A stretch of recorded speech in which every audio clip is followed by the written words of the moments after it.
Laker fam, what is your one-word reaction to the Lakers' loss against the Toronto Raptors last night? For me personally, I'm going to go with disappointed, but let me know down in the comments below what your one-word reaction to the loss is, and let's break down this loss and talk about what went wrong, and maybe even talk a little bit about the upcoming schedule and what the Lakers can do to improve on that. We've got a lot to talk about, so let's just get right into it today here on Lakers Report.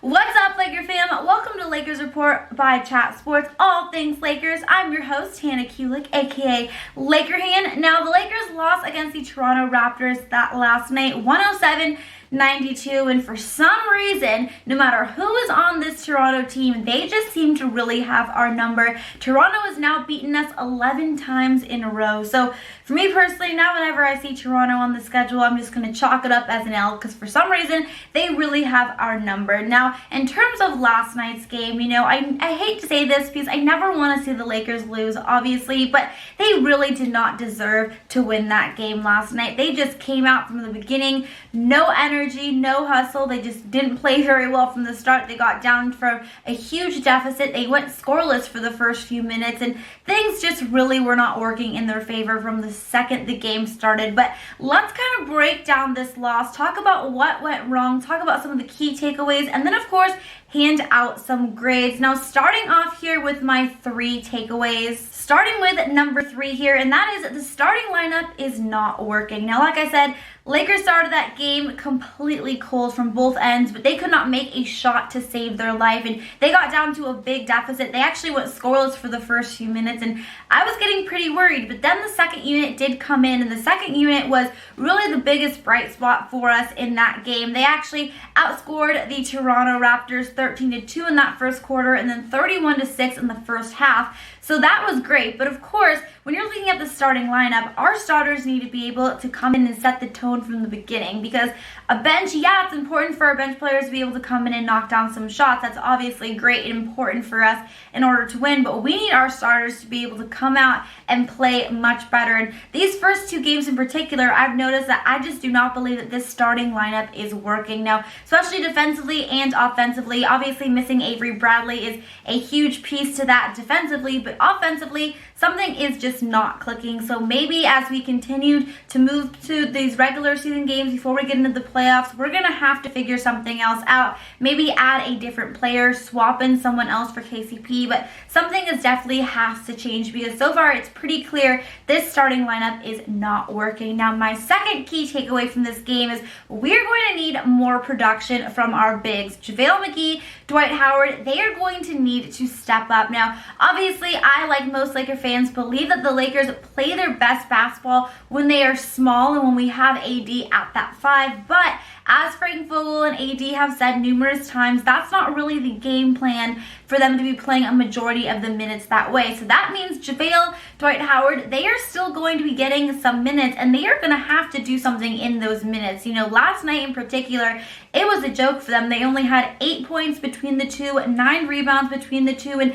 that's just not enough production from our bigs, and especially Dwight Howard. I need to see him look like he actually cares about being out there, because so far from what I've seen from Dwight is no energy, really just lackadaisical, really just not contributing anything. So I've been extremely disappointed in both bigs, but in particular Dwight Howard for sure. And then my number 1 takeaway from really these first 2 games, but especially in that loss last night, is that the Lakers offense really needs to get going. They started off shooting against the Clippers, having their worst shooting performance, and then they backed that up against the Toronto Raptors and shot their season low 35.4% from the floor. Now, obviously, this Lakers team is not necessarily known for being the highest flying shooters and scorers, but still, they're going to have to be able to step it up. And a lot of that did, of course, come from that starting lineup, because this Lakers team is not going to be able to win many basketball games if they are only shooting 35% from the floor. Now,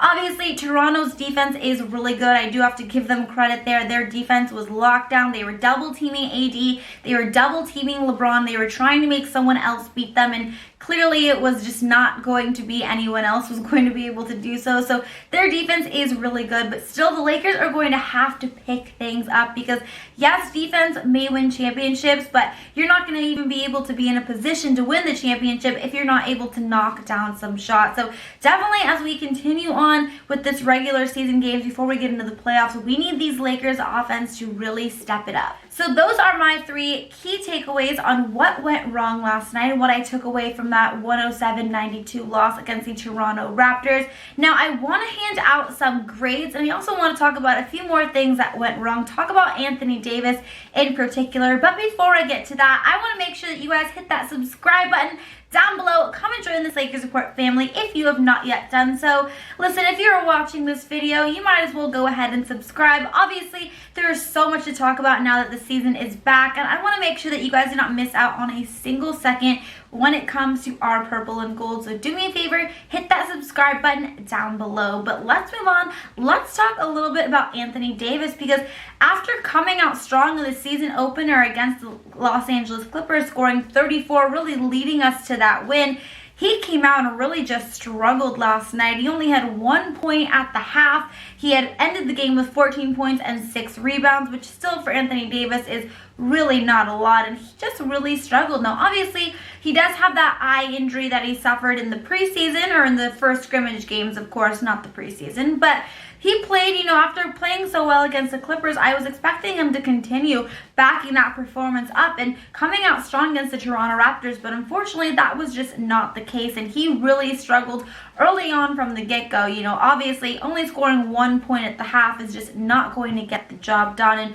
both him and LeBron started that first half really not very aggressive. LeBron only had 7 points in that first half, so when our 2 stars in AD and LeBron are not really aggressive, they're not having a great night, it's going to be really hard for us to win a ball game. Now, obviously, like I said, our bench really came in and helped us out here, but I was very disappointed in AD last night, especially because besides that exciting game, that 34-point performance against the Clippers, during those scrimmage games, he really looked like he had not missed a beat in this lockdown. He really looked like he was ready and hungry to win a championship. So hopefully, as the next game, the Lakers play the Jazz on Monday night, we will see AD get back to that Anthony Davis that we were used to seeing him, and back to leading the Lakers to another victory. And let's just put this Toronto game behind us and put this performance by AD behind us. All right, now moving away from just focusing on AD, let's focus on the team in general, and let's hand out some grades. So starting with LeBron James, I'm going to give LeBron a B. Now, this is a low B.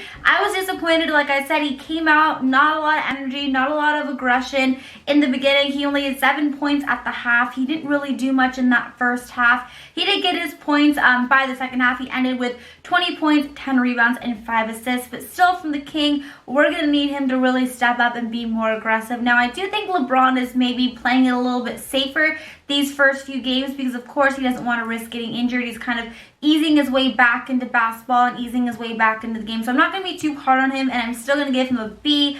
But still, I want to see more from the King. If the Lakers are going to win, we're going to need LeBron to come out firing and not get off to the slow start like he has the last couple of games in our first few games back. Now we have AD. Again, AD, I'm sorry, I've got to give it to you. I've got to give you a C. Really disappointed in your performance last night. Like I said, only 14 points, 6 rebounds, only 1 point in that first half. That's just definitely not going to get the job done. So I'm going to be a little tough on AD, give him a C here, although I do expect him to pick it up because normally AD I would usually always give an A. So I'm expecting an A+ performance in the next game against the Utah Jazz on Monday, but unfortunately in this loss, I got to give him a C. Now, in terms of coaching, I'm going to give coaching a B. I don't really think there was anything too crazy that they messed up on or did that I was too upset about or concerned with. I do just think it's pretty obvious that starting lineup, something's going to have to change because it's just not going to be able to get the job done. I've seen that, in these scrimmage games, and I've also seen that in these first 2 games back of the regular season. So I'm looking for the coaching staff to make some adjustments to that starting lineup, but as of last night, I'm going to give them a B. And then in terms of bench, like I said, the bench was really the only bright spot for me, in my opinion, of this game against the Toronto Raptors. So I'm going to give the bench an A-. Now, like I said, bench outscored the Raptors in that first quarter 13-2. Things were going really rough. Lakers couldn't make a basket to save their life. Their offense was really struggling. But then our second unit came in, really got us going, and actually gave us the lead at the half. They even outscored the Toronto Raptors just in general at the half, 31-6. So I'm going to give our bench an A-. They were really only one of the bright spots. And the reason I'm giving them the A- and not a solid A is because I still think there are some room to improvement. I want to see J.R. Smith knock down a few shots. I want to see Markieff Morris contribute a little bit more. Dwight Howard, like I said, he's got to wake up, look, at least pretend like he cares and wants to be playing for us. But still, bench, I'm going to give you guys an A-. Definitely the bright spot of the game for me personally. And then last but definitely not least, we have our defense. Now, our defense last night, and so far our defense these first couple of games has been a little concerning. I'm going to give our defense last night in the loss a C. Now, we had no answer for Kyle Lowry. We let Kyle Lowry score 33 points, and I get it. He's a good player, but we don't need to let Lowry score 33 points, and there were just no real adjustments. In general, we've been fouling way too much. We let the Clippers get to the line too much. We let the Raptors get to the line too much. It just seems like our defense is not fully intact and is not 100% there yet, which of course is to be expected. I'm not freaking out. Again, we did have a 4-month hiatus. We are missing one of our best defensive players in Avery Bradley, but still, I'm going to see the Lakers really need to buckle down defensively if they're going to want to win some of these games, and they're going to want to be that championship team that we are all hoping and expecting and know they can be. Then they're going to have to get their defense under order. But as of last night, I'm going to rank their defense and give them a C. So those are my grades. Obviously, we've seen some things that I'm very excited about, and we've also seen some things that we need the Lakers to work on. They've only played 2 games. They have 6 games left remaining in that regular season until they hit the playoffs, and I want to break down the regular season and talk about some of those upcoming games that we have. But before we do, I want to make sure that you guys are in on an awesome deal that we are having right now with one of our sponsors, Fanatics, on some face coverings. So you guys, these masks, they're just the new normal, and unfortunately we're going to have to be wearing them wherever we go in California. It's mandatory if we leave. We have to have a face covering on, and what better way to wear a face covering than to support our purple and gold. So here at Chat Sports, we actually are offering some Lakers face covering. So if you would like to get yourself a Lakers face covering, we have some awesome deals going on for you guys right now. You can get 1 for $14.99, you can get 2 for $19.99, 3 for $24.99, and then 4 for $29.99. So obviously, the more you buy, the more you save. So definitely make sure to check out this awesome deal. If you would like to get yourself a Laker face covering, all you have to do is go to chatsports.com/LakersMask. Again, that's just chatsports.com/LakersMask. So definitely make sure to go check that out and take advantage of this awesome deal that we have going on right now. But let's take a little look at the Lakers' upcoming schedule in those 6 remaining games of the regular season. We are 2 games down, which means we have 6 more to go of this regular season schedule. And unfortunately, it's just not going to get much easier for the purple and golds. We have a tough schedule. Starting with Monday night, tomorrow we are back at it again against the Utah Jazz. Then we play Wednesday against the Thunder. We have a back-to-back, play Thursday against the Rockets, Saturday against the Pacers, Monday against the Nuggets, and then we end out our regular season August 13th, that Thursday, against the Sacramento Kings. So, man, Lakers definitely have a tough schedule coming up, and I'm curious to see how many games they actually win and how many games they actually try to win of these games, because we actually only have to win 1 more game until we've clinched that #1 spot. So I think that if we win another game, we clinch that #1 spot. I would definitely look for the Lakers to be resting AD, LeBron, maybe not really focusing as much on winning these games. So I'm curious to see what their record ends up. I predicted 6-2, then I kind of backpedaled a little bit originally, and then I said maybe 5-3, and I'm hoping, and I think the Lakers 5-3 is probably going to be a more realistic goal for them in terms of these regular season games. Now, in terms of the playoffs, the playoffs actually begin 2 weeks from Tuesday, August 18th. The Lakers are going to be starting their first round of the playoffs, and most likely it's going to be the Memphis Grizzlies. Right now, Memphis, as we've been talking about, they are in that 8th spot, but there are some teams that are, catching up and that we could see some surprises. Obviously, the Blazers, obviously never count out Damian Lillard, CJ McCollum. That would be a really tough matchup if we are able to play against the Portland Trail Blazers. I don't really think I want that to happen. I don't want to see Damian Lillard in the playoffs because that would be tough. But of course, then we also have the Spurs. There's also the Sacramento Kings that we play in our last game for the regular season. And then, of course, there are the New Orleans Pelicans, which me personally, I think would be the most exciting, but I don't really think it is very realistic. So I think, obviously, if the Lakers are able to clinch that #1 spot, which I think it's pretty obvious they're going to be able to do so in the West, they're going to most likely be playing the Memphis Grizzlies. But never count out some of these other teams. I think another team, one of these other teams, if it's not the Memphis Grizzlies, I think I would guess it would be the Portland Trail Blazers, but I'm praying it's Memphis Grizzlies because obviously playing the Memphis Grizzlies in the playoffs in that first round I think would be much easier for the Lakers than having to play Damian Lillard and CJ McCollum against the Portland Trail Blazers. We all know those two guys really get it going once the playoffs come, but most likely that first round, again, kicking off in 2 weeks, August 18th, is going to be between the Lakers and the Memphis Grizzlies. But I am just so excited now that the season is back, and especially as we get closer to the playoffs, because I have a feeling these playoffs are going to be extremely exciting. And I'm curious, who do you guys think is the Lakers' biggest threat in the West?